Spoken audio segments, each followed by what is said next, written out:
हम सरकार से मांग करते हैं कि देश में होने वाली जनगणना के साथ जातिगत जनगणना भी कराई जाए। कितने लोग सरकारी नौकरी में हैं, संगठित क्षेत्र में कितने लोग नौकरी में हैं, हर जाति में कितने लोग प्रथम श्रेणी में नौकरी कर रहे हैं, द्वितीय श्रेणी में नौकरी कर रहे हैं, तृतीय या चतुर्थ श्रेणी में कर्मचारी हैं, ये भी आंकड़े होने चाहिए। पंचायती प्रणाली में, सहकारिता में, विधायिका में, संसद में उनकी भागीदारी जात के हिसाब से कितनी है। देश में मंदिरों में इतनी संपत्ति है कि पद्मनाभन मंदिर है, उसमें तो ये कहा था इतनी संपत्ति है कि देश की जो जितना बजट होता है उसके 20 साल का बजट जो है एक उस संपत्ति में ही पूरा हो जाएगा।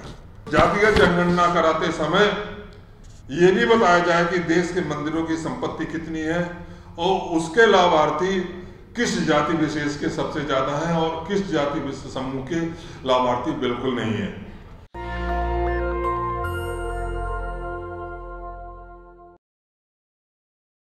बताया जाता है कि साहब चमार जाति के उत्तर प्रदेश में इतने लाख मकान हैं, धानुक कितने मकान हैं, खटिक कितने मकान हैं, लेकिन ये नहीं बताया जाता कि वो किस मकान की कीमत 50,000 है और जो ब्राह्मण रह रहा है तो उसकी कीमत जो है 50 लाख है।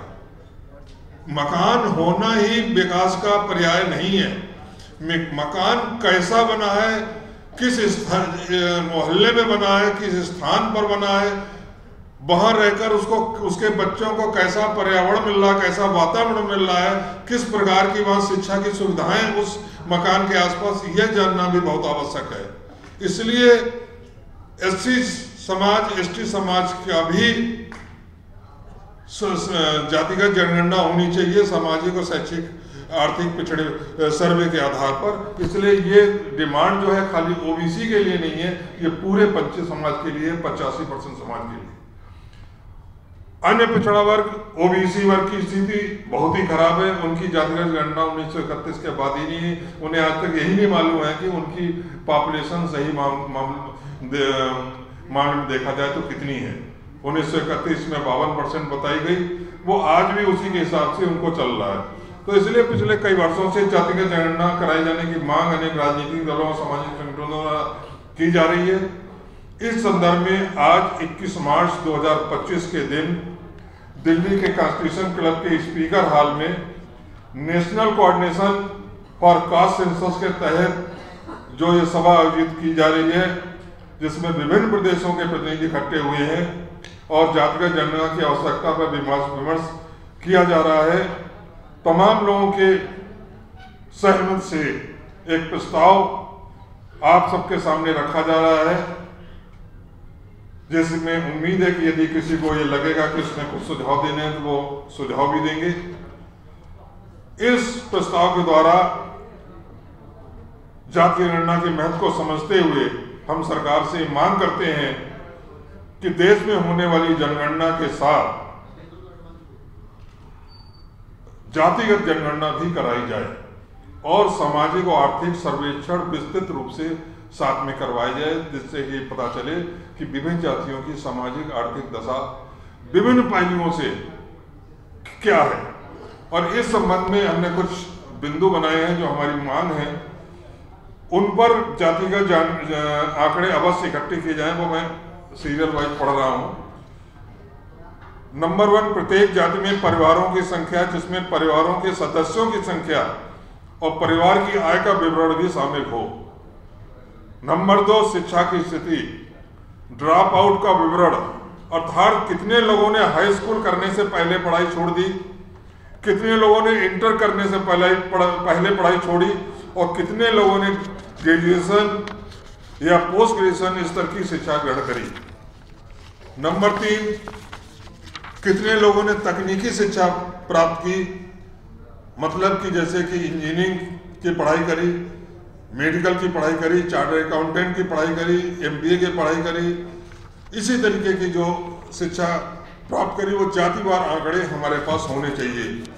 कितने लोगों के पास पक्के मकान है और उन मकानों की मार्केट में कीमत क्या है, जिससे कि हमें पता चल सके कि उस मकान में रहने वाले परिवार की सही स्थिति क्या है। कितने लोग सरकारी नौकरी में हैं, संगठित क्षेत्र में कितने लोग नौकरी में हैं, हर जाति में कितने लोग प्रथम श्रेणी में नौकरी कर रहे हैं, द्वितीय श्रेणी में नौकरी कर रहे हैं, तृतीय या चतुर्थ श्रेणी में कर्मचारी हैं। ये भी आंकड़े होने चाहिए। कितने लोग असंगठित क्षेत्र में नौकरी में हैं, कितने लोग मजदूरी करके जीवन यापन कर रहे हैं। सातवां, प्रत्येक जाति में प्रवासी मजदूरों की संख्या क्या है, अर्थात कितने लोग अपने घर से दूर जाकर बड़े शहरों में मजदूरी करने के लिए मजबूर है। इन लोगों की संख्या भी जातिगत जनगणना के अंतर्गत आनी चाहिए। पंचायती प्रणाली में, सहकारिता में, विधायिका में, संसद में उनकी भागीदारी जात के हिसाब से कितनी है।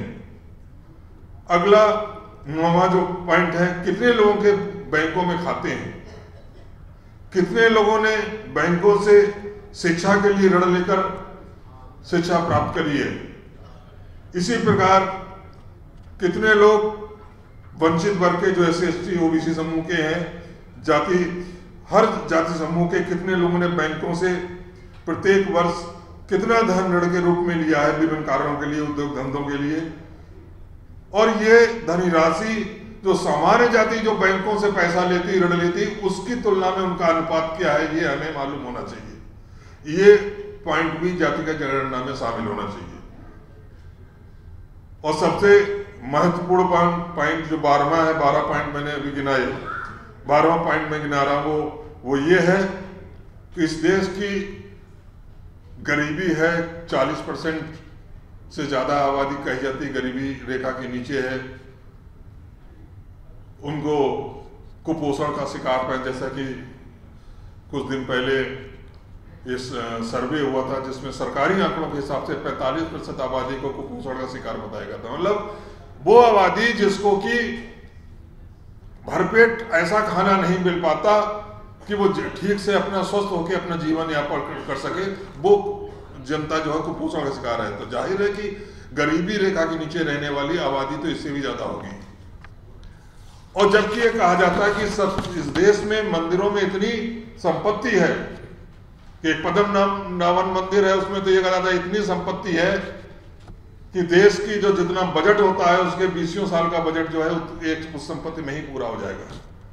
तो जातिगत जनगणना कराते समय ये नहीं बताया जाए कि देश के मंदिरों की संपत्ति कितनी है और उसके लाभार्थी किस जाति विशेष के सबसे ज्यादा हैं और किस जाति समूह के लाभार्थी बिल्कुल नहीं है।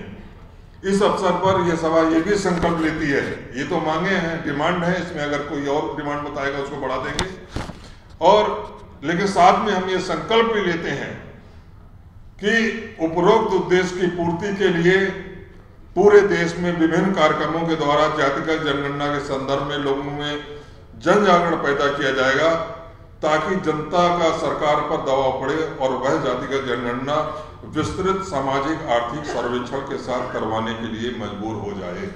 जय हिंद।